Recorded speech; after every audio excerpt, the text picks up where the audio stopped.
course, not the irony, but one of the things I was thinking about, we don't have a national strategy in post-secondary, so one of the things that is kind of underway now, the project through something called the Center for Skills in Post-Secondary Education. This is a group of people who are just sort of researchers in the public arenas, but they don't. They pick up different topics and they get funded through very different places. Okay. And it's a very odd organization, I have to say. But anyway, they the first thing they did was three sort of background research, one on governance, one on the skills gaps. Yep. Yeah. That's actually not at all. Right. And then the third one, Okay. what I sort of read, fundamentally sort of the other way. Right. Kind of, they jiggle each other. Yeah, that's kind of what Paul was talking about too, in terms of speaking to internal logic of the economy. Yeah, he wants me to write up an equation to economic growth. Oh, totally would. Yeah, I mean, unless there, in the U.S., I don't know if there are other countries where there's still kind of a space to talk about economic questions and theories and arguments, but in U.S. economics, it's not. The equation that Becker wrote in 1962 were algebraic equations that I can follow. But the equations the equations that are used today are partial differential calculus and complex multivariate regression analysis. Oh, absolutely, yeah, but it gives it this patina of legitimacy and rigor, right? And so what happens is everything, and political scientists do this now too, all of their efforts go into the imperative of methodological rigor and absence of and so I spent a year this is all and I had a bunch of talks that literally in 90% of questions. And if you ask questions about politics, like somebody would come in and talk about it. Okay. Welcome back, Chris. Can everybody hear me okay, yeah? Okay, I'm just going to introduce Deborah. I should say before I start, it's a real pleasure. I'm really excited. So I'll just start with Deborah earned a Bachelor of Arts degree at the University of Massachusetts in 1972. I hope that's okay. I went on to teach. Well done. I went on to teach in a second level school for 7 years. It was during her time as a high school teacher. She had nightmares about teaching, about her inability to teach her students how to read. And she decided to take a year off to research, to read up on the matter, which I think is interesting. Trying to figure out how to teach people how to read, so you read up on the matter, which is interesting. After this, she returned to the University of Massachusetts Amherst and took a master's degree in anthropology and reading, and subsequently a PhD examining ethnographic work with reading and literacy. She is currently Distinguished Research Professor at York University and a practicing psychoanalyst. Her area of research concerns topics in psychoanalysis, social theory, and education. She's the author of 7 books and numerous articles, including Freud in Education, 2011, The Very Thought of Education, Psychoanalysis and the Impossible Professions, 2009, Novel Education, Psychoanalytical Studies on Learning and Not Learning, After Education, Anna Freud, Melanie Klein, and Psychoanalytical Histories of Learning.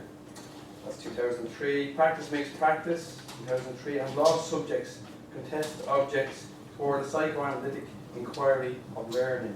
Her latest book, A Psychoanalyst in the Classroom, Character Studies of the Human Condition of Education, is forthcoming with the State University of New York Press. Paulo Freire has had a profound effect on Deborah's work. The idea that education oppresses, the idea that there's an existential dilemma involved with literacy and telling your own story of education. Her research in this area has led her to the emotional worlds of education, how effective knowledge and non-knowledge are deeply linked to suffering, desire, and difficult knowledge, and why, as she puts it, thinking matters. Thinking in terms of education and love, Britzman takes us through Freud and the poetics of thought, that challenges us to see the connections between disparate philosophies, literary figures, psychoanalysts, sociologists, and radical teachers, to see how love for learning expands our capacity for finding freedom in reading. I'm very interested. It is precisely Deborah's interest in reading that has taken me, and she certainly is what I would call a good reader. That's my malaria obsession, Jackie, sorry. Her passionate emphasis on reading and how institutionalization need not suppress this profound area is profoundly innovative and impressive. There is a libidinal relation to reading, she argues, that brings reading to an interpretive art, something that education often undermines and dispels in one way or the other. In this, her abiding interest in literature, the Frankfurt School, and radical pedagogies is inspiring and catching. Her argument that we bring to learning our infantile theories of learning and our desire to rethink critical pedagogies along the lines of understanding those fantasies, desires, and impulses, and the necessity of thinking about critical pedagogy as an emotional situation that must be worked through, invigorates her works and cannot fail to impress anyone who comes to them. It keeps me coming back again and again. It's what I call my fourth Deborah.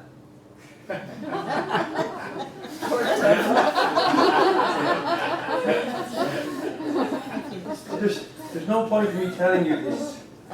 You have to read her work for yourself. You have to keep going back to it. Something so often missing in contemporary thought is intellectual honesty.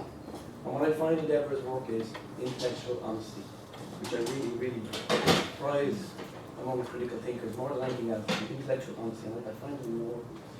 So here's a trigger warning after saying these nice things about you. Now we're going to say something a little bit off kilter. Okay, so here's an example of Deborah in her book, The Very Thought of Education. She's talking about the analytical situation that she's in. And she talks about this honestly, which is really good. Here's Deborah in her own words, trigger warning. The analytic setting, she says, invites our transference, the troubles in learning, and contains in them the playground of words. But the force of old conflict startles the work. They are painful to remember, turn on occasion, and express what is felt before it can be known. There are worries of falling, fears of being misunderstood, and fantasies that the analyst will throw out. One is bored and worries, the other knows this. One falls asleep. The most disorganized parts of self are presented and exclaimed, braided and forgiven. How strange these worries seem to conscious life, for no evidence can secure their cause. There is nothing that causes the cause. The evidence at stake seems mere, or what feels like a reason collapses into an excuse. What, after all, is the proof of feelings?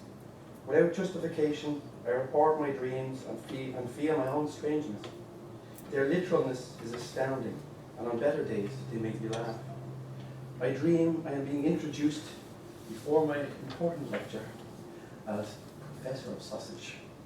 I dream I am losing my grip and cannot do chin-ups. I cannot pull myself up. My psychoanalyst invites me to let go with free association. It's all so difficult. I am embarrassed that while a great deal of my work concerns the pedagogy of uncertainty, I cannot stand my own feelings of not knowing what to do.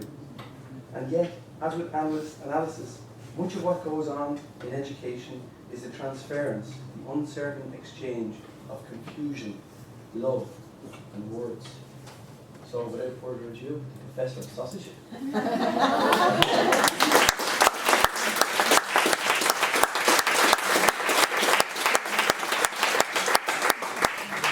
Good afternoon, and of course, many thanks for the lovely invitation to come. I thank Michael and Aaron and Katie as well for helping me come here. I'm very happy to be here. And you've seen the abstract of my paper, so I'm just going to dive right in. The title of the paper is called The Untold Story of the Writing Block. It gives you a queer feeling if late in life you are ordered once again to write a school essay. It is strange how readily you obey the orders, as though nothing in particular had happened in the last century. Sigmund Freud, Some Reflections on a Schoolboy's Psychology. Now, Freud's ode to shrinking education tarries with the unconscious. Word by word, his reverie sounds the sotto voce of writing and releases the feel of a dream. Queer, feelings, late, ordered, once again, school, strange, obey, and nothing happened, and you. Yes, the school essay is replete with writing's transpositions. It animates our capacity for decomposition and leaves us pleading for more time. Let us try to listen to the writer's subjunctive mood, those as-if feelings of cathexis and counter-cathexis, to ask, what rules the order to write, and what in writing does the writer both obey and defy? Once again. Throughout my discussion, I stay close to the clinical construction that words arouse anxiety and libido. However refined writing becomes, between the lines, the writer pens the force of his or her emotional situation, along with the wish to risk this subject, to create something new for more than what has already happened. Recall that a 60-year-old Freud, that was when he reflected on his schoolboy psychology, was given a late assignment from teachers no longer, and that he used the occasion to notice the transference torrents of his childhood education made from his wishes to both know and please his teachers. But he cannot do that again, and the essay's title, Some Reflections on a Schoolboy's Psychology, overwrites that loss. Writing anxiety has a tenuous foothold in that conflicted desire to please and to influence, though the pathos of the writing block mainly belongs to the adult. It is then that the desire to please and influence are at odds, and gradually each side of the conflict takes on greater ambitions, along with their dangers: social anxiety, whether others hate the writing; moral anxiety, whether the writing destroys a law or must protect it; and ego anxiety, whether it is the self that must lose respect. For the psychoanalyst in the classroom, the writing block resembles the human condition of separation, thought of as a constellation of fantasies, anxieties, and defenses that plot the loss of experience, the other, the self, the idea, the teacher, the group, the career, etc. If such emotional bonds were the end of the story, we would not need to do anything more. But this unconscious history of separation and union surprised the writer with a new demand: read for where anxiety and its fantasy delegates erupt in order to write before them. Yet there is discontentment with the attempt to communicate what happens for the writer. In trying to convey the untold story of the writing block, I find myself caught in its decompositions, its exorbitant retellings, its repetitive style, and acting out. While writing this paper, I lost my interest, felt no one cared, was sure someone had already written it, and gave up hope that the disparate pieces of thought would take me any further than a description of what everyone already knows. Draft upon draft drove me into more muddles. I lost my train of thought and felt out of focus. Suddenly I needed to read more. Then I began to hate writing. It was making me suffer. In these symptomatic acts, something was missing and needed to be blamed. But I am both culprit and innocent, both omnipotent and helpless. And if this transference to the writing block, rather than with communicating the writing of it, is part of the writer's complex, we have the bare clue that it is quite possible to write without knowing one is blocked. Resistance is an astounding quality of its untold history, but so too is the other side that belongs to the creativity of the primary processes, and that George Grodek proposed early on as, quote, the compulsion to symbolize, unquote. My main approach in this paper is to pass the act of writing through to its constellations of fantasies, the emotional logic, dramatic personas and delegates, object relations, and sequences of psychical events that animate as well as deaden one's style. Because the writer has to rely upon the self, who in turn must associate with words and ideas in the making, writing is also a means to create a self who writes. While such an observation sounds obvious, the self is oblivious. The writer's dilemma involves the problem of learning to read anxiety's delegates, by which I mean attending to the often maddening fantasies, defenses, and neurotic solutions that split off the writer from the writing and render both as meaningless. The work is to analyze the power and dispersal of unconscious conflicts that, more often than not, divide passion into warring factions of love and hate and tear the writer into bits and pieces. Whether anxiety opts for the paragraph, the sentence, or word, a story is being written, and it is in writing that one may transform the writing fantasy into a commentary on the larger social world. The paradox is that conflicted psychical life and the obstacles terror and desire carried into the world of others remain our first resource for disquieting imagination. Writing, after all, involves the intermingling of reality and fantasy. So I bring for your consideration a few intertwining dilemmas best posed as questions. How may the writer be in communication with what is most abstract or unconscious in the affecting psychodynamics of writing? And, drawing from Melanie Klein, how may the writer come to acknowledge the increasingly poignant psychical reality that is so easily denied? However strange it is to imagine that when we tear up the page, the self too feels in bits and pieces.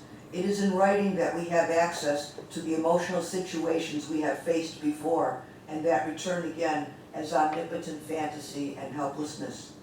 We owe this formulation to Klein's insistence on a sort of prehistoric emotional situation made from the infant's earliest defenses of introjection, splitting, projection, and identification that she called the schizoid mechanisms of object relations, as well as the bare capacity for symbolization. Now, Klein also proposed the strange term latent anxiety to consider an unconscious sequence that suggests one may be in the throes of anxiety but not realize that affect has meaning, contingencies, origins, or effects. Defenses against persecutory feelings are being made and emptied without recognition.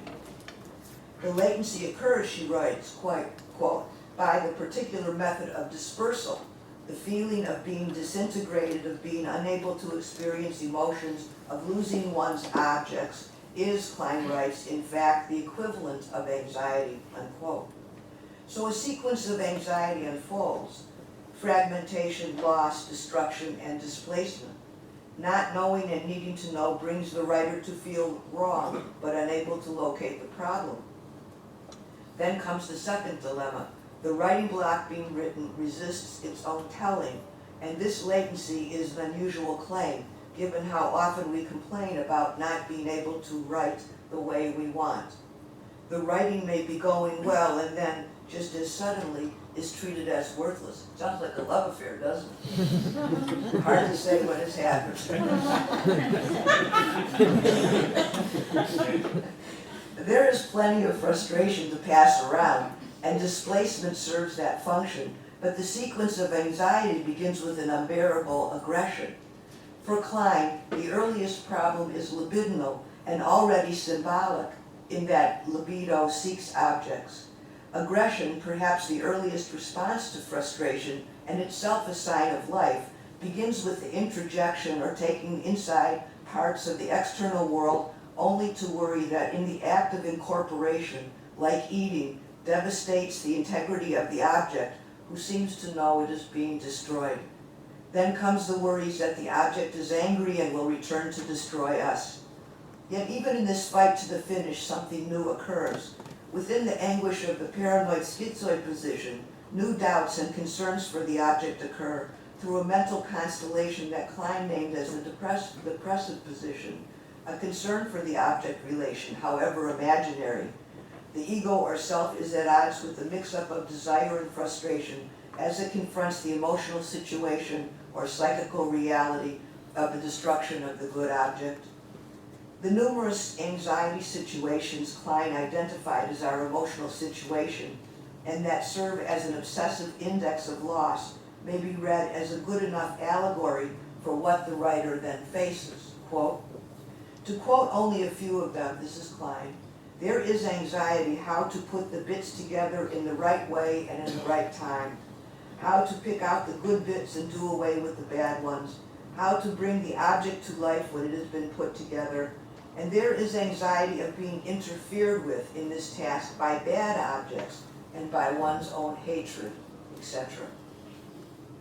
Bad objects and one's own hatred of them is pretty much the same thing. And this leads Klein to her most difficult existential contention.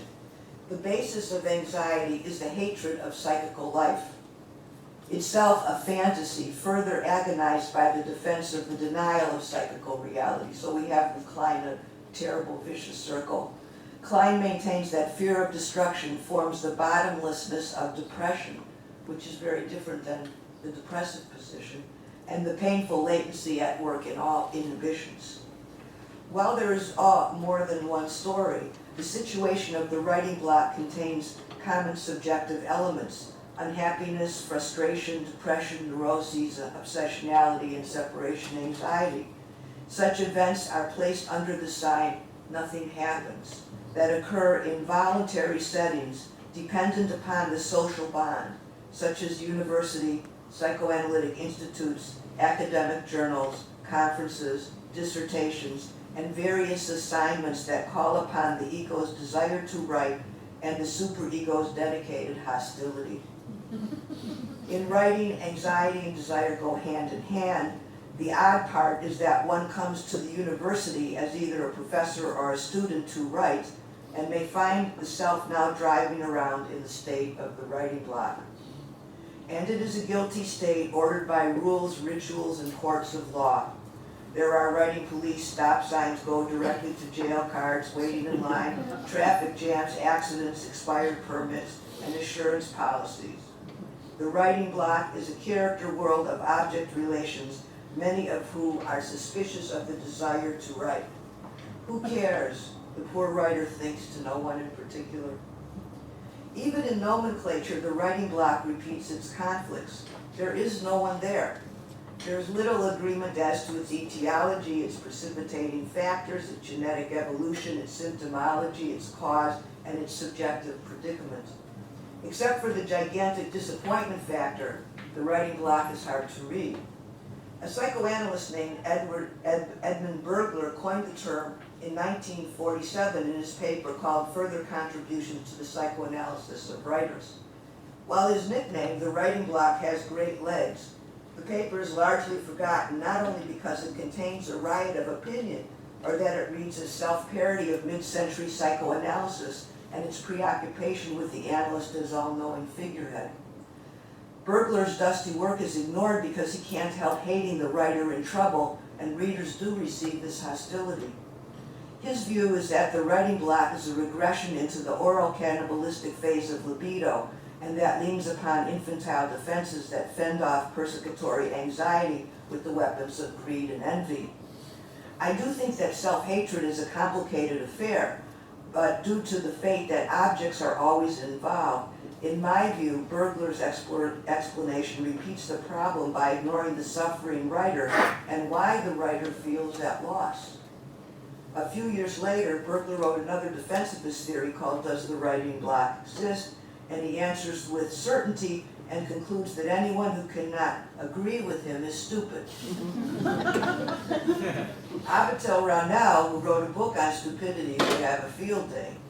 She insists, quote, stupidity sets the mood that afflicts anyone who presumes to write, unquote.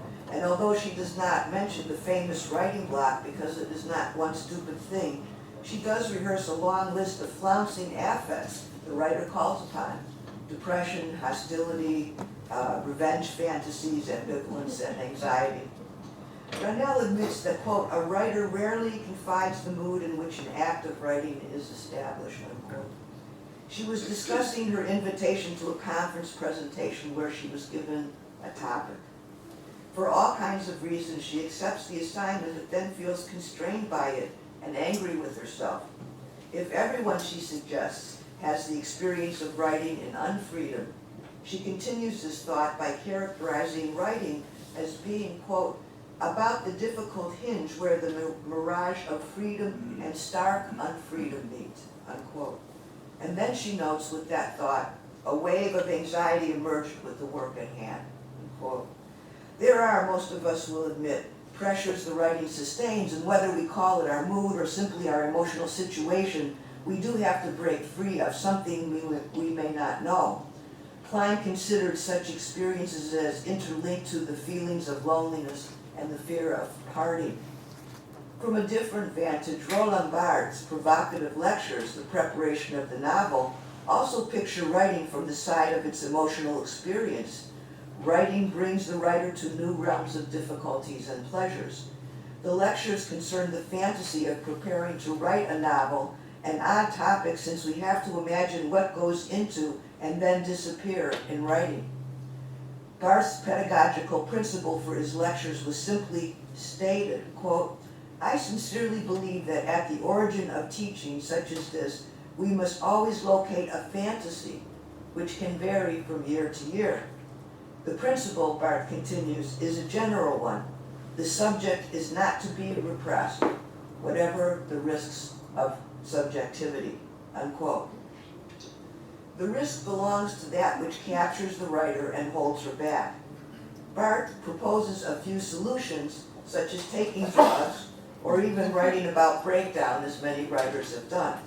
The neurotic solution, Barthes counsels, is to embrace and symbolize the neuroses. He writes, "It is possible to imagine as a solution a sort of neurotic stratagem or plasticity, depending on the nature of the problem or the breakdown. You exploit the different neuroses within yourself, for example, breakdowns at the onset, defeating the page, coming up with ideas, provoking the spurt, hysterical activity, evasive style, making corrections, protection, obsessional activity." And if we're really honest with ourselves, all of those processes and obsessionalities are absolutely necessary to be able to write. So we must enjoy our obsessionality, I suppose. Barthes' ode to neuroses, however, because it is symbolized, creates a transitional space made from the movement of identification, a movement from identification with the melancholic introjection to identification that doesn't work. Identification with what doesn't work, not with the melancholic object. And so Barthes takes us back into writing. One can say that Barthes provides a creative writing position, different than the depressive position, no longer trying to preserve the lost object or protect the object that has been destroyed. He writes, "You exploit the different neuroses within yourself, then one is forced to consider neuroses as having something to do with one's desire for symbolic freedom." It seems to me that we can find the work of discontent in the writing incidents of psychoanalysts, novelists, and professors. And once you start looking for writing blocks, you find that people write about them all the time, and novels are our greatest resource, I think. There's Zeno's Conscience, there's such fabulous novels about the professor who can't write and tries to write and so on. But also in the field of psychoanalysis, where there's a very strong tradition, 120-year tradition, of writing about one's practices, which is something that I think education can learn a great deal about, since rarely do we write about our practices. We write about our knowledge, we structure the explications and so on. We try for that not to be stultifying, but we don't write about not what we should do, but what we think happened because of what we did do. And that would be essentially our clinical literature, and we would have discussions over what we hear when we describe our practices. Then in turning to what they have to say, we can entertain our obscurity and try to clear a pathway to things unseen. Psychoanalysts, novelists, and professors all write about not being able to write, about the endless preparation to write, and the difficulty of reading their own words for what is not said. And they do so with an eye towards both subjective freedom and its disappearance. Between these subjective poles, I find a creative approach to analyzing or taking apart the old conflicts that make their way into the so-called writing block.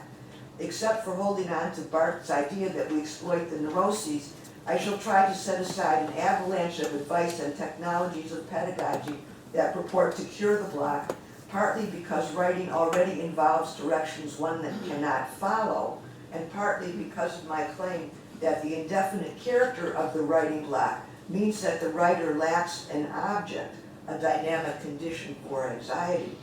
The emotional situation of any writer must face is that anxiety and desire go hand in hand, and obstacles, whether the form of absence or lack, are not only inevitable, they are the material for both decomposition and composition. So in what follows, I ask why reading for anxiety matters and understanding what happens effectively when trying to write. And this will take us into more discussion on manifest and latent anxiety through examples of writers who articulate and disperse disappointment and discontentment as they write. From there we trace a third path with the idea that one can write one's way into and out of anxiety, provided that one links the dynamics of writing to a constellation of libidinal conflicts that emerge from matters of loyalty, affiliation, ideality, and finding one's way. Then and now, the next section is called anxiety. Then and now, Lindsay Stonebridge observes in her affecting study of writing in mid-century wartime British culture, anxiety fills the gap between reason and imagination. Her question is psychoanalytical. How do we respond in writing to a history we fail to comprehend? Her method is to read into the work of journalists, novelists, poets, and psychoanalysts as presenting a kind of historiography of trauma that provokes the imagination needed for thinking the afterwardness of wartime madness. Her study proposes what is extraordinary. Writing resembles a state of emergency, a crisis for the writer and the emergent response to an event. The desire to symbolize what is out of order, however, affects the writing. At times, the writing will oscillate between exorbitance and depression. Anxiety, Stonebridge points out, is what we feel when we are caught in a situation that is beyond our thinking and our knowledge of it. And this catch is where the writer loses and finds herself. Affiliation with anxiety is part of the danger being written. Freud's essay, written during the First World War, Thoughts for the Times of War and Death, begins with the incomprehensible, civilian disillusionment of commonality and what Freud calls an altered attitude towards death. To make sense of the senselessness of death in war and the breakdown of care and social response, Freud turns to writing, quote, "We should seek in the world of fiction, in literature and in theater, compensation for what has been lost in life. In the realm of fiction, we find the plurality of lives we need," unquote. Except that this is the plurality that is being destroyed, and Freud argues further that we cannot remember our own murderous hatred, the war within between aggression and libidinality. It is a grave speculation, but does bring Freud to think more about how pervasive violence destroys the love of our emotional world, so tied to the love of the fragility and plurality of people. Reading and writing, Freud seems to suggest, reminds us of why we need anxiety, missing in times of war, and only later returning as war neuroses. In mentioning what writers do, Freud is grasping for a depressive position, a means to sublimate into words the violence of the drives. Stonebridge also presents this paradoxical situation. The writer, she insists, feels anxiety, and her case in point is a new reading of writing done during and after the war that does convey trauma's volatility and sometimes fails from it. This matter of anxiety writ large, in times of humanly induced destruction, forces the writer to account for the desire to write.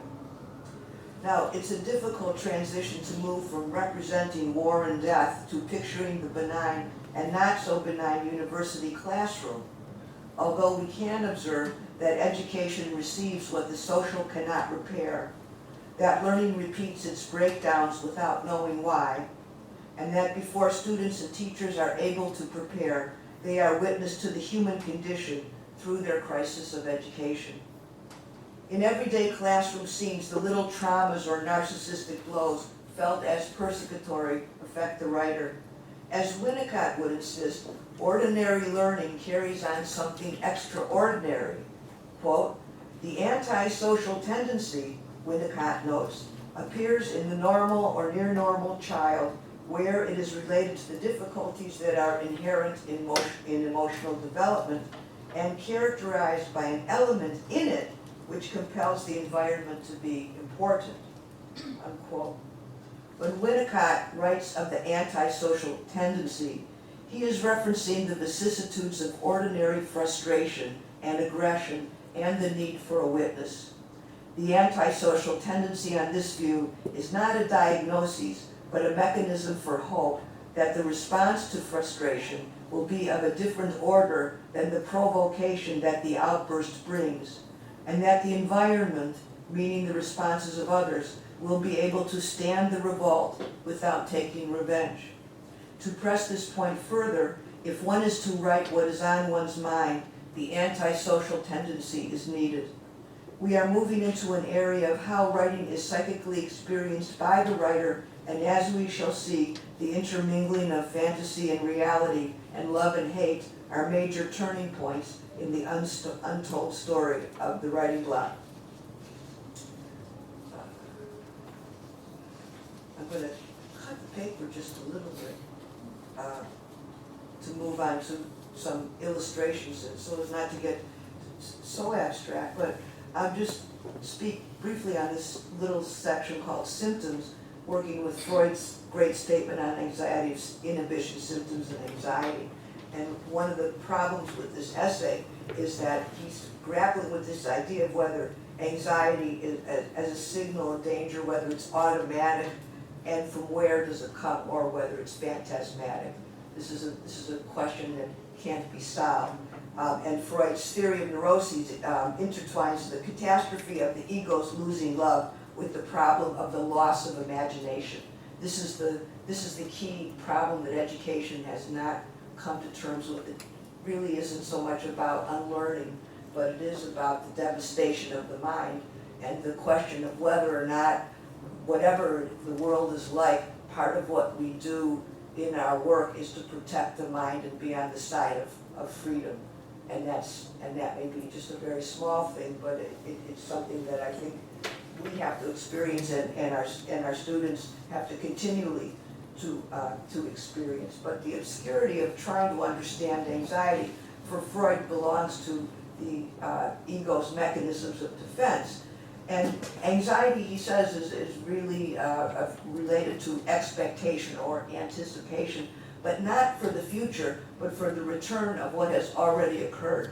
And this is very important because in education, we have to acknowledge that we've grown up there, and that we come to education with just an arsenal of preconceptions and tacit assumptions about who and what a writer is, who and what a teacher is, what a good composition is. Now, however mature and sublimated it happens, writing is really the place where these fantasies of the writer and superego and anxiety and so on return. And so Freud presents, I think, two kinds of defenses that are very useful for thinking about what happens in the writing block. One is undoing what has already happened. That's we said a few words about undoing, but the phrase is undoing what has already happened, not just undoing something, undoing what has already happened. And the second is isolation. Things aren't allowed to touch.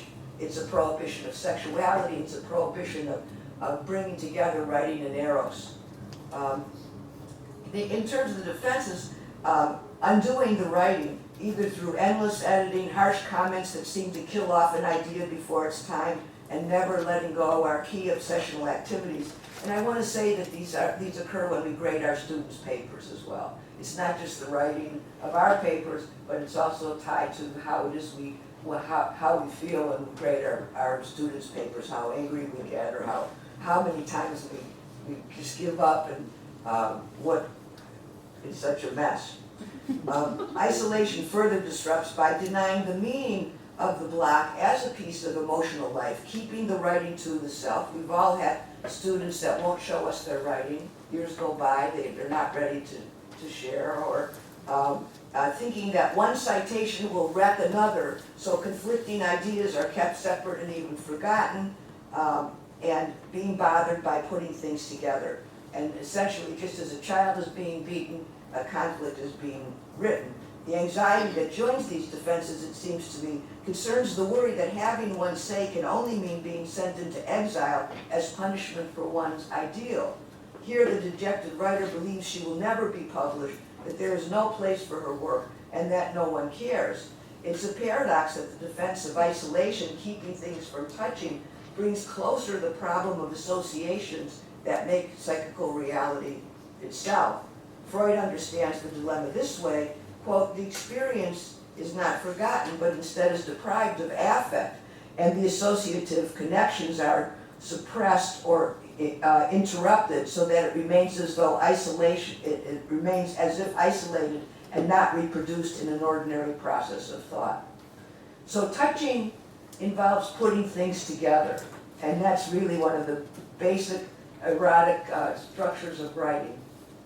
And it's a need for thought and for erotic activities, and it seems to me that the defense of isolation plays out as a prohibition against touching. And one of the ways that it becomes highly intellectualized is I can't talk about this theory because it's an enemy. People will think I'm an idiot if I use these terms and so on. And under the guise of social belonging and the social bond, we write ourselves into a block without really knowing it, but it affects the tenor of the paper. I'm going to give a couple of examples of psychoanalysts now trying to grapple with their own writing blocks. This section is called The Letter. We can observe the painfulness of admitting these defenses and working through them in a letter that Winnicott wrote to Melanie Klein on November 17, 1952. Klein had invited Winnicott to write a chapter for a book she was editing, and the letter Winnicott wrote explained why he would not write for her. It had to do with his conviction that Klein only wanted compliance to her theories and that he wished to develop his own views as separate from hers.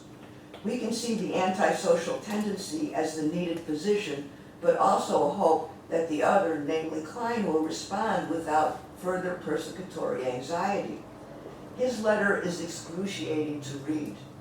He admits a failed analysis with his past analyst, Joan Riviere, one of the editors of the book. He's writing to Klein, who supervised some of his analytic training, and he is launching a stringent critique on Klein's views, including his wish to destroy them.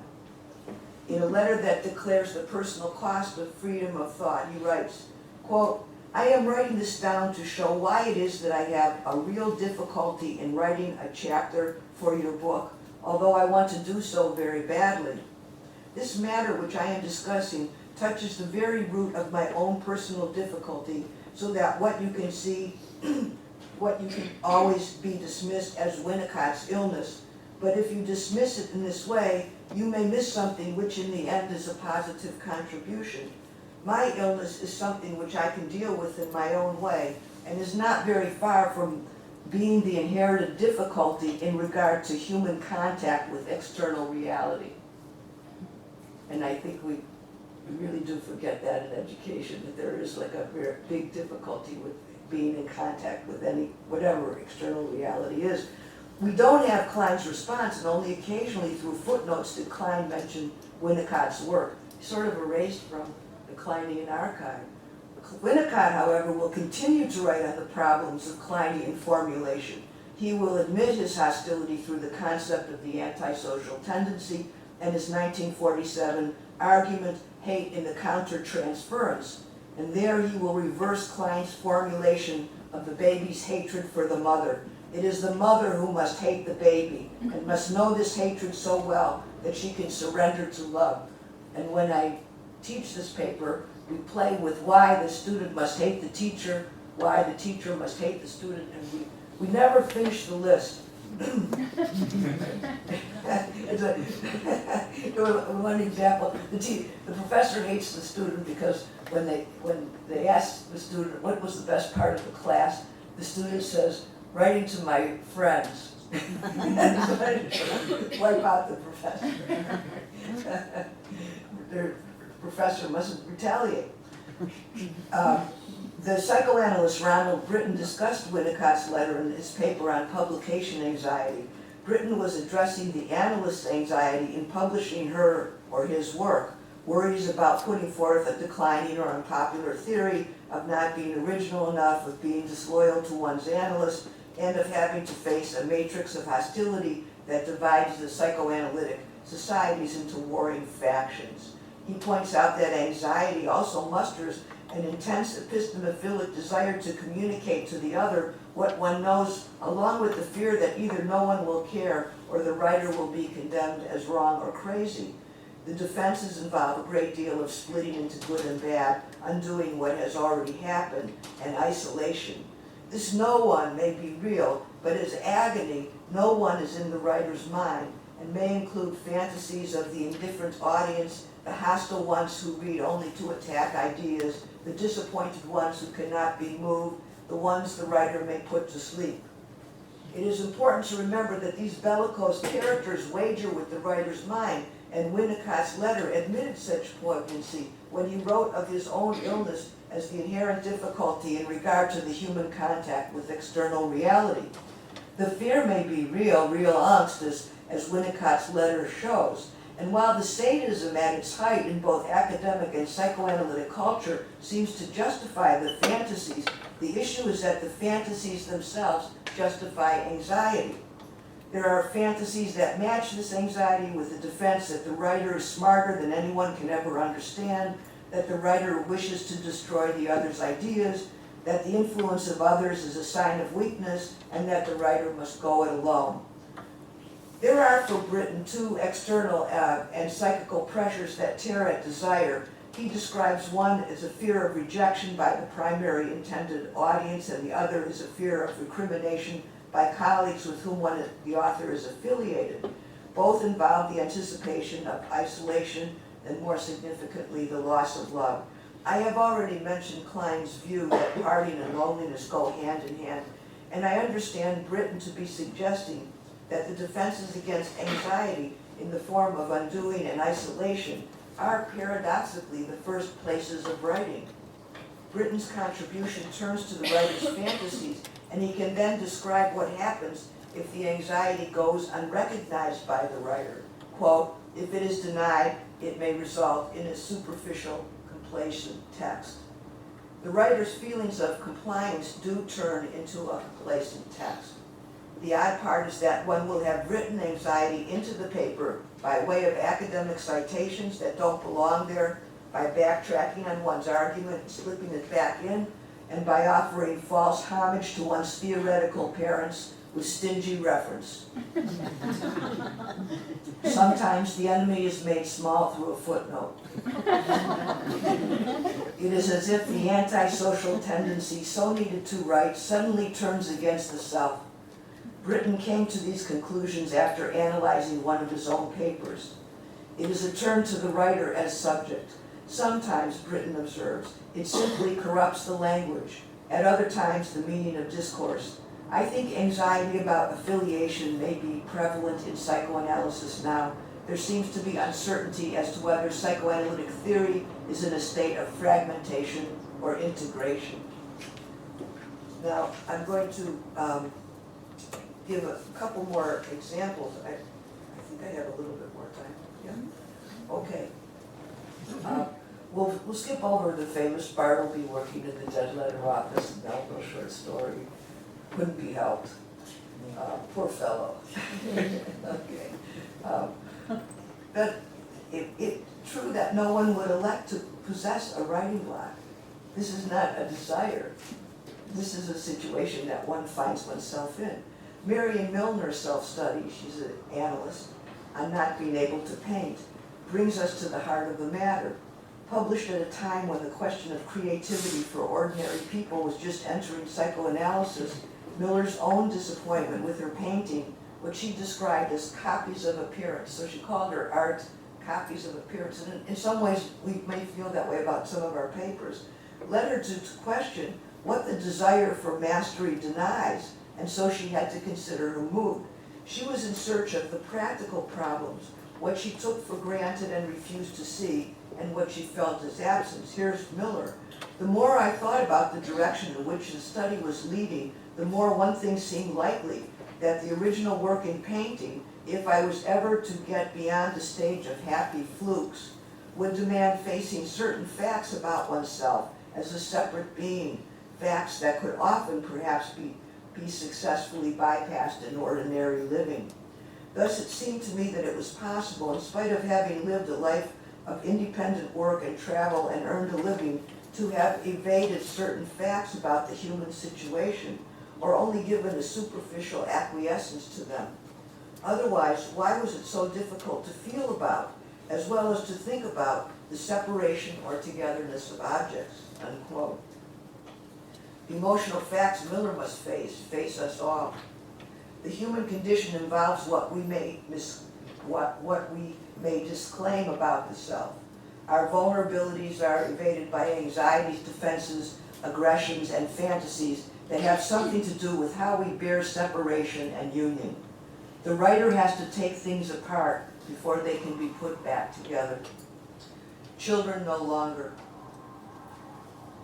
To write without knowing one is blocked, and to have that be the paper written, is also the dilemma that brings Paula Heinemann to create her term, Children No Longer. She was, for a time, a close friend, co-author, and analyst of Melanie Klein, and in her turn towards the influence of the environment as the basis for the self's capacity for freedom from it, by 1945, Heinemann broke with Klein. In the writing that came after, her focus was with the question of freedom in psychoanalytic work. The freedom of the analysand to find herself or himself, the analyst's capacity to move from the depressive position of repairing objects to the creation of new psychoanalytic experiences and techniques, and the analyst's freedom to relax and to become a partner in the analytic adventure.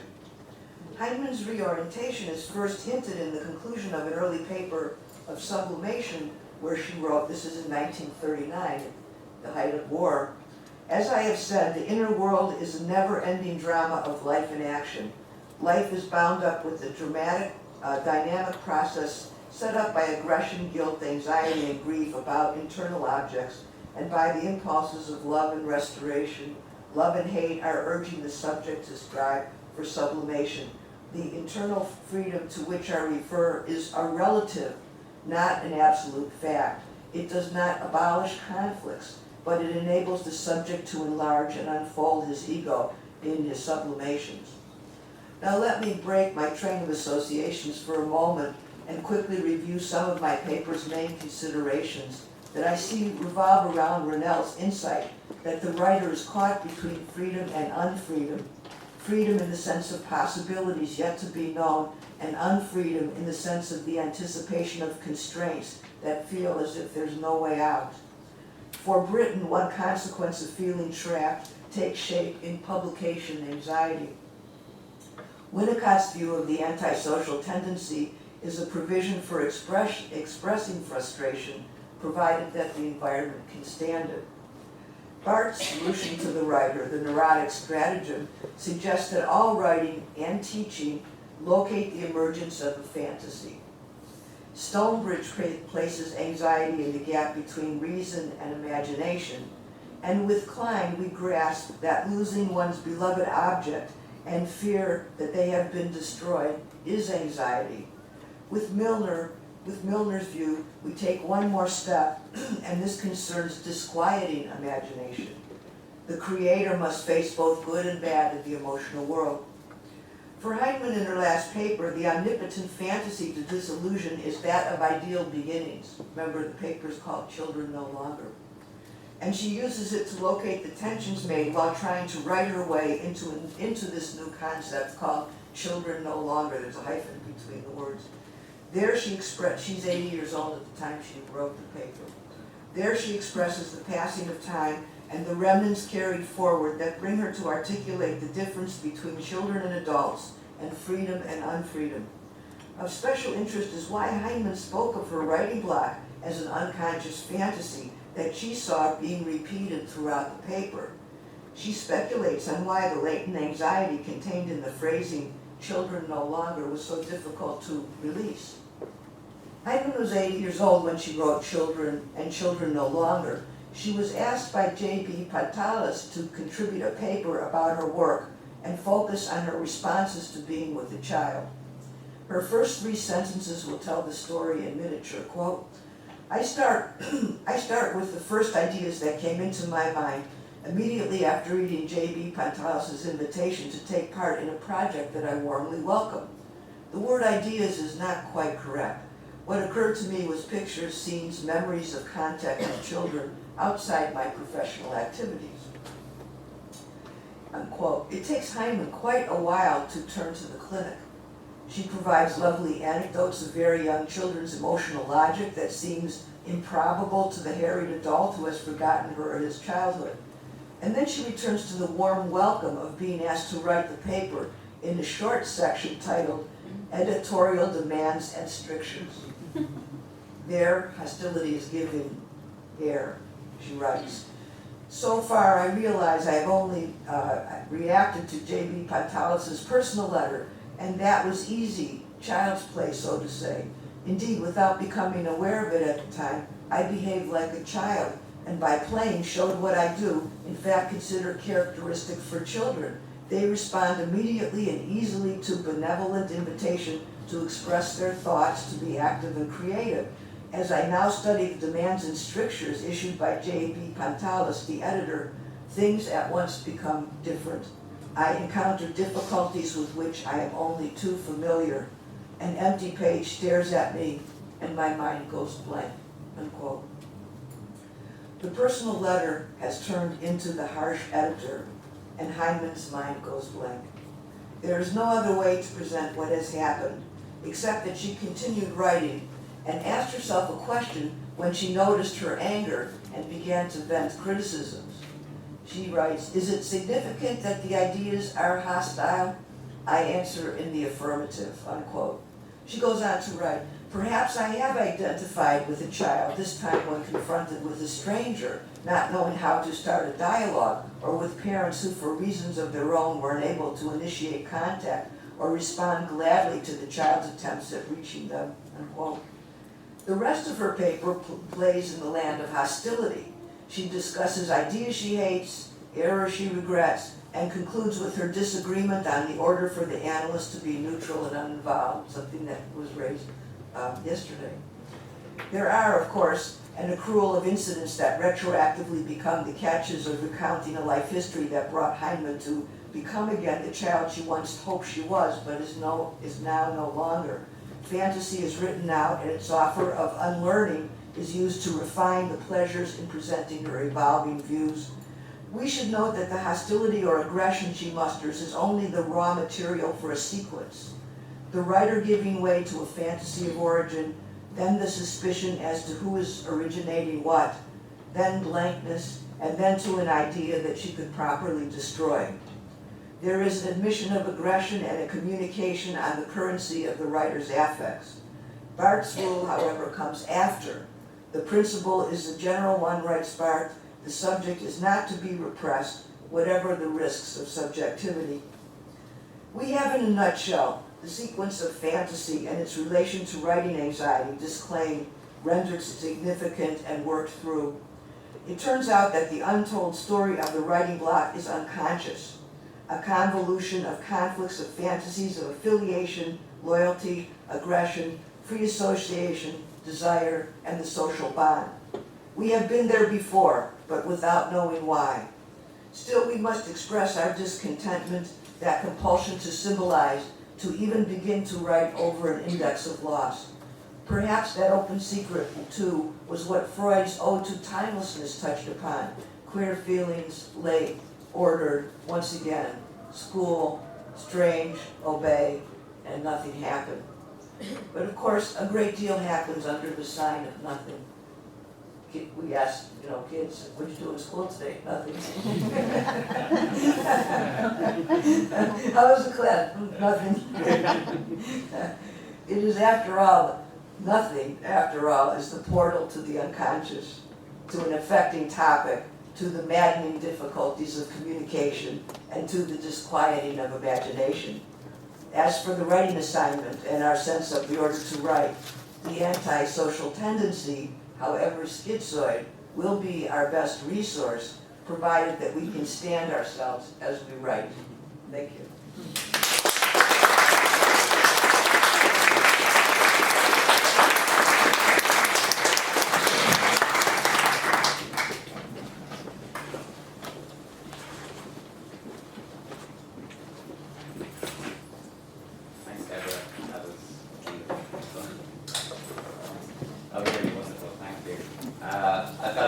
shitty question, literally, because I'm thinking about less the psychical effects of writer's block than the somatic or bodily ones. And I was thinking as you were reading about two figures who are very important to you, Eve Sedgwick and Jacques Lacan.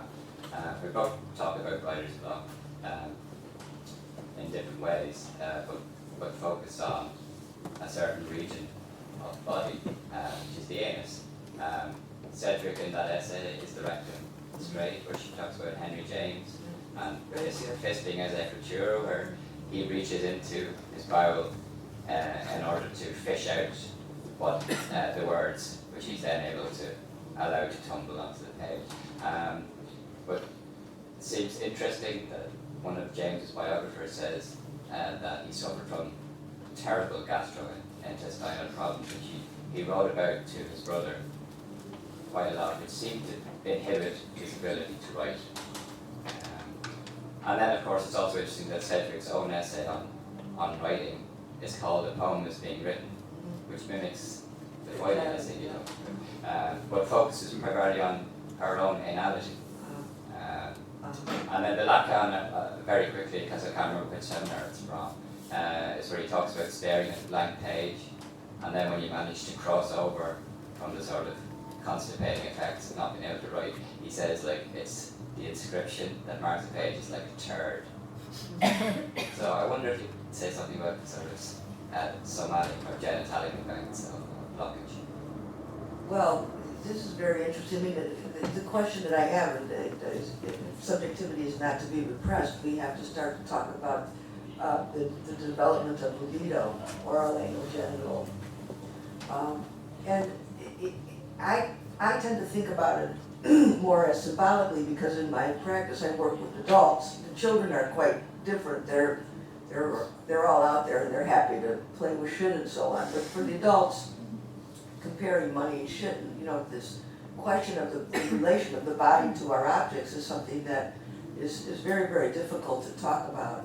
And it was one of the tensions of the burglar piece, that he sees that there's a withholding, but he sees it at the oral stage, not the anal stage, at the cannibalistic stage of just the time when we start to bite and tear things up, and that's what we do with imaginary objects and object relations and so on, and that sets up for Klein a whole set of procedures in the mind and fantasies and so on. I think that there is a bodily experience in writing, and I do think that constipation, anorexia, we can begin to, hysteria, we can begin to talk about the physical symptoms of having words caught in your throat and not being able to articulate. It doesn't necessarily have to be writing. It could be something like speaking, selective mutism. I mean, there's lots of people that won't speak in your class ever, no matter what, and you're almost afraid to approach them to see, are they okay, do they need anything. They might pass a note in the smallest handwriting of, like, I will never speak in this class, but I'll hand you a good paper, and you know, you don't know what, you don't really know what to say. You said, okay. You don't want to agitate. So it is a question. I mean, I skirt over these kinds of questions. I'm having a little bit of a difficulty writing a book on Melanie Klein, because you can't. For her, the unconscious is made from organs: the penis, literally the vagina, the breast, and the infantile sexuality. And I think that there's a relation between the writing block and the incapacity to work through the infantile sexual theory. And there has to be a kind of cut, and we talk about it in a cunning way or an antisocial tendency. But yes, there's lots to talk about. I think it's best spoken about in the intimacy of the clinic if it comes up. But as an interpretation, it's very hard to to actually work with, because it's still a theoretical construct. And psychoanalysis as a practice, if I can be so bold to say, is not what you think. It's not what you think it is. And so it's a very intimate kind of relationship that develops over time, and the frame is so very, very important. And every day is different. And you can follow through someone like me on no memory and no desire. You don't start talking, you just wait to find out what people want to talk about. And that's all that it is just trying to make some sense out of whatever it is that is there. I think that writing blocks can be so pernicious. I've had a number of patients who came to me to try to write their dissertation, and they've left the analysis. And I don't think that it's about the writing block. And this comes back to your question of the question of the circulation, the libidinal economy, and the development of libido and attachment and so on. It's very, very complicated, and the symptom comes out as a writing block. So a lot of things that happen in education have nothing to do with education. The education is a fertile ground for our symptoms. And so that means that we listen and talk with our students in very different ways, as if, instead of acting as if they're not people that are involved in whatever they're involved in. And it's my view that we really don't even know what a student is asking us when they ask a question and so on. And the best thing that I can think of to tell the students is the hardest thing that we're going to try to do, and I do this in large lectures and in small seminars, is to try to talk to each other. Don't just talk to me. I can feel myself getting smarter as I speak, but that's your work now. You have to do that. So we have to figure out a way to have people look at each other and talk to each other and work carefully with the material. It's not just how do you feel about something, but it's really, it may be going a little bit slower if you only have a 12-week seminar. You don't, give Dr. Pitt was talking about this, you don't give the hardest thing at the very end when they hardly have any time to work it through. So we create a lot of the symptoms, but a lot of the symptoms that are part of the human condition, I think, come to education. There's no other way about it, because you have to do something with it, with people, and that's a little different than Sam's view.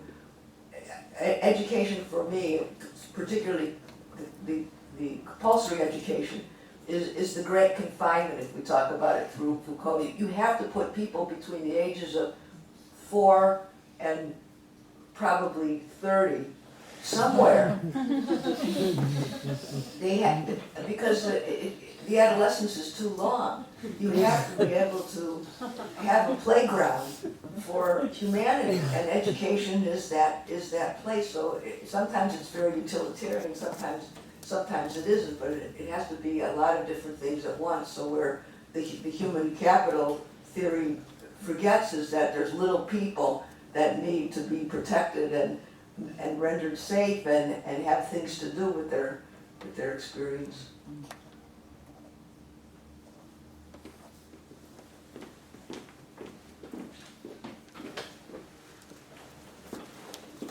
Do you think there's a constitutive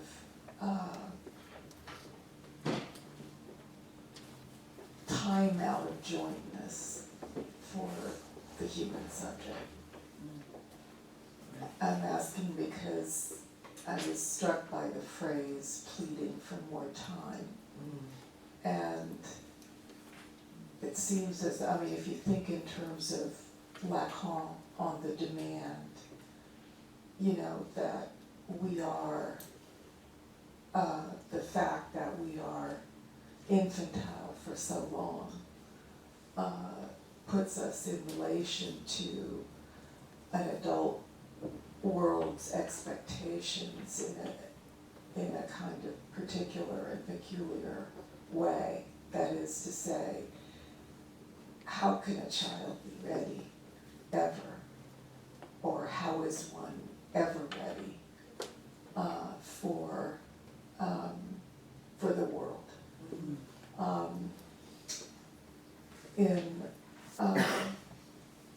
In my very early days as a novelist, around the age of 10, I wrote a novel called Something Must Be Done, which was 2 pages long. And it was about a meeting. It's so weird when I think back to it now. Is this an anticipation of my later life as an academic? There was an extent to which my family at that time was kind of in the grip of bureaucracy, though I could never have put it to myself that way then. But thinking about it now, that not readiness maybe was a part of my emotional experience then. But it was all about this meeting where neither the thing that something needed to be done about could be articulated, nor could there be a plot, that is to say, enough time, to work it out precisely because of the non-cognizable, unconscious, or whatever nature of that object. I'm thinking about the discourse on precociousness in psychoanalysis also. So I'm wondering if we can think about the demand to write as always carrying with it that way that we're temporally out of sync necessarily with what surrounds us. Yes, I think that going back to Lindsay Stonebridge, that writing is both an emergency and a state of emergence. So one of the questions we might ask ourselves as people who write, but also as people who teach writing, in our seminars and so on, of what we imagine we think writing is, and how those kinds of discussions are a part of it. What kind of writing are people doing in our classrooms? And sometimes we ask them before they're ready. And that's why I feel that the courses are not, at least at the graduate level, they're not the most important thing. They're so small. They happen fast. The most important thing is their independent work. The students' dissertations and theses, everything else is just a social bond that they have to break open and have discussions, but we have to help them be able to write what they want. Thank you for your talk. It was really beautiful, and I have lots of questions, but maybe this is really wrong of me, but I want to ask you about the piece you left out, about Bartleby, because it seems to me that Bartleby's writing block is instructive about not an unconscious block, but almost a refusal. So Bartleby has been taken up, say, by the Occupy movement, because the statement of I prefer not to, that seems so passive and uninspired and anemic, turns out to be a very powerful block, another kind of block, a block to ideology. So could it be the case, could we think about writer's block as a form of refusal? It doesn't have to be agentic per se, but a form of a refusal to be an author of the regime that you want to resist. I think so. What strikes me about the short story is the narrator who can't help Bartleby. He tries and tries and tries, and finally, he tried. How many times does he try to rescue him? So to me, I read it as a story of the failed teacher how do we tolerate it? But from Bartleby's position, we could certainly say, like, who the hell wants to work in the dead letter office? It's horrible. And he's made fun of, and it's a terrible scene for Bartleby. I use that story in a course on in-depth interviewing because I want the student, the methodology, to understand what it is to try to interview and someone won't talk to you. And Bartleby sort of gets at that, and we don't know why. I mean, that's, for me, one of the interesting things about the Melville. We really don't know much about Bartleby, and the narrator can't find, poor fellow, he can't find anything out about him. So he's this enigmatic character, and he's supposed to be a writer, Bartleby the scrivener. But I think you're right, that it's a kaleidoscope in terms of the different places we can interpret that story, because it's a story about relationships that don't work. But it's also an allegory in the sense that we're all in the dead letter office, and so that, the refusal before language, to the extent that we're post-structuralists and we understand that language is the place of the place where we become trapped in a logic, a grammar of oppression, it seems to me that there's a bigger statement there about the writer's block. And I don't want to say that the statements made in the grammar of the personal or the intimate are not grand, but it seems that there are some connections also to other forms of refusal that staging the refusal to write is a large scale form of resistance, that he precisely has to have no personality in order for us to find ourselves through him. This is a very important point, and it's very odd why someone would refuse to write and come to the university to do that.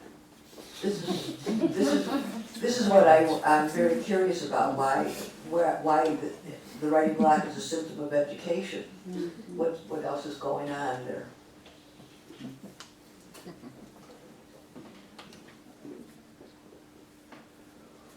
Thanks as well. That was wonderful. I wanted to come back to what you were saying about the kind of clinical approach to sharing your practices, talking about what we do in education, and maybe describing those spaces more honestly to our students. I teach some of your work in Practice Makes Practice just after our students have gone out on teaching practice, which they find completely traumatizing.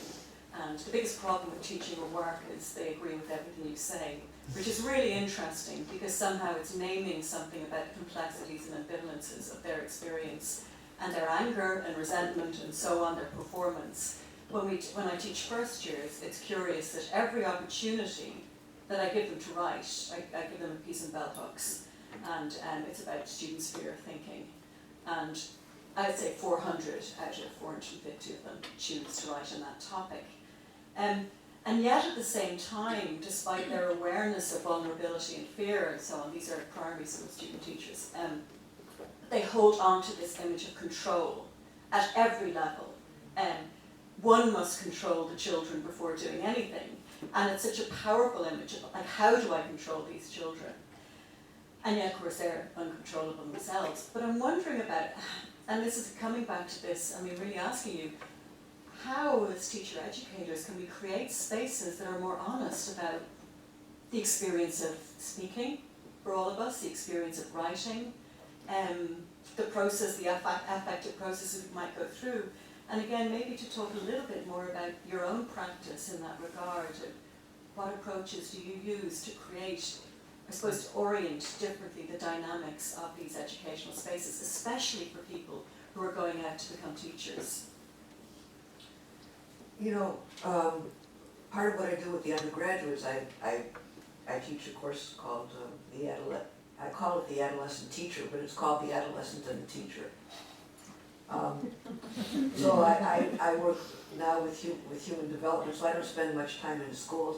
I feel that as teacher educators, we write about our practices for other teacher educators, not for students. just as the clinicians don't write for their patients, they write for their colleagues. And we don't have a culture of collegial discussion of teaching beyond it being reduced to doism, of what we should do and so on.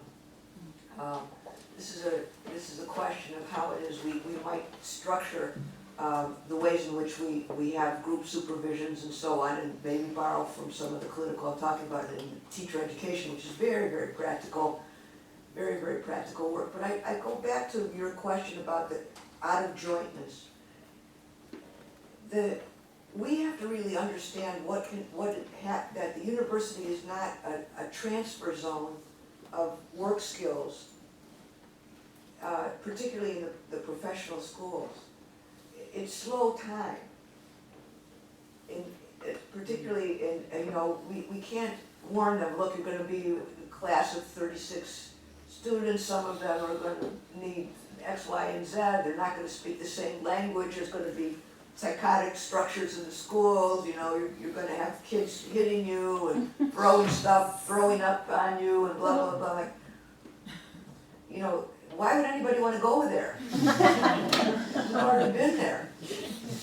So I think that it takes, I would say that it takes about 5 years or 7 years to decide whether or not you want to stay as a teacher in the compulsory setting.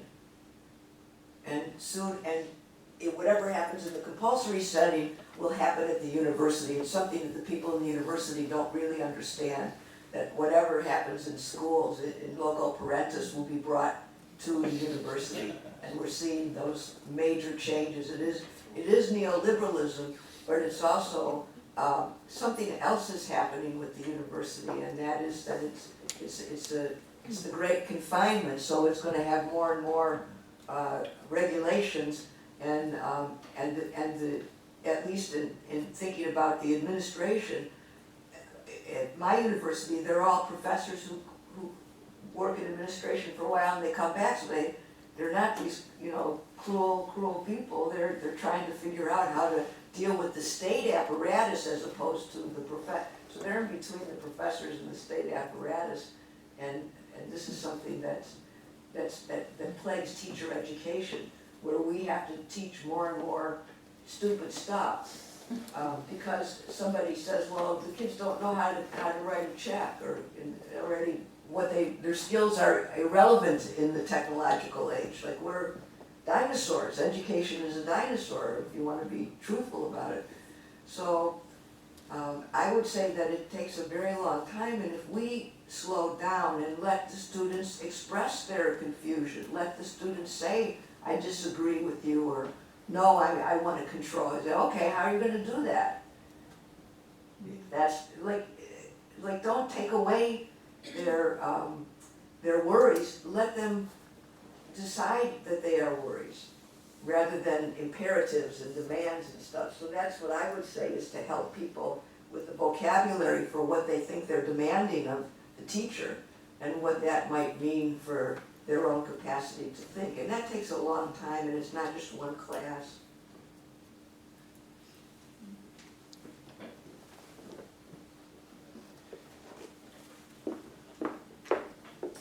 Hello. Hello? Hello. Maybe it was kind of implicit or explicit, maybe you said it explicitly at some point, thank you, during your talk.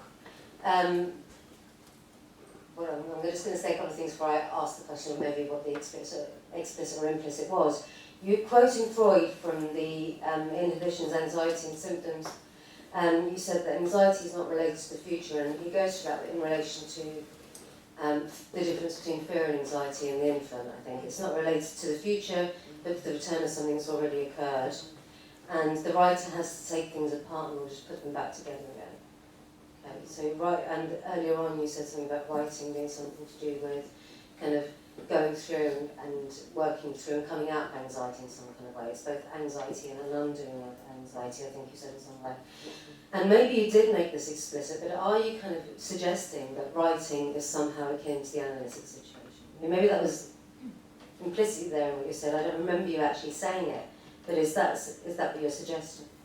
Well, it's not a self-cure.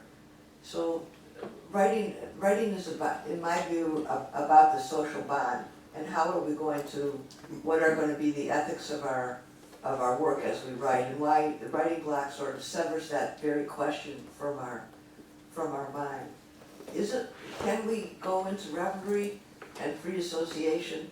Yes, but there's something that isn't, that's very different. In the analytic situation, it seems to me, the analysan does not have to care about sense. They don't finish sentences. They talk about all kinds of stuff that seem to have any connection, that there's the transference that's operating. I think that in writing, though, there's the transference to words that we have to begin to think with as we write, and the erotic experience of language. And that includes the anal parts and the oral parts and the genital parts and so on. So I would think that it's not, the analytic setting, in my view, is unrepeatable and unique. I feel that way too about classrooms, that each classroom is unrepeatable and unique because different people come in, and just when you have them, in a place where you think that there could be a possibility of communication, it's over. And then you start all over again. Plus you get older and they don't. But in the analytic setting, it's like this day after day, it's like kabuki theater. I think a very ritualized, very stable, where it can go on for a very, very long time, and there really isn't a goal. And that's very, very important. There isn't a goal. And some people disagree with that. Some schools of thought, well, when you can take the truth of your desire, or blah, blah, blah. There's a reason I went to Heinemann in this paper, and I feel like I'm trying to get free of some of the tensions between of the Kleinian view and move to a more creative psychoanalysis. And by looking at the archive, and particularly as they argue about the writing, I'm beginning to see another side of the psychoanalytic archive that helps me as an analyst and as a teacher think differently about writing and the social bond, and linking that relationalist understanding of the writing block as having to do with the social bond. That's why there's writing blocks. If you went to your own private little house and just wrote and put your stuff in the ground and so on, there's no reason to worry about anything, but it's precisely when you have to express yourself to somebody else that it becomes very difficult. And that's something that I think we have to think through and help people think about. I think we hit on time, so if it's okay by you? Yeah. So thank you very much.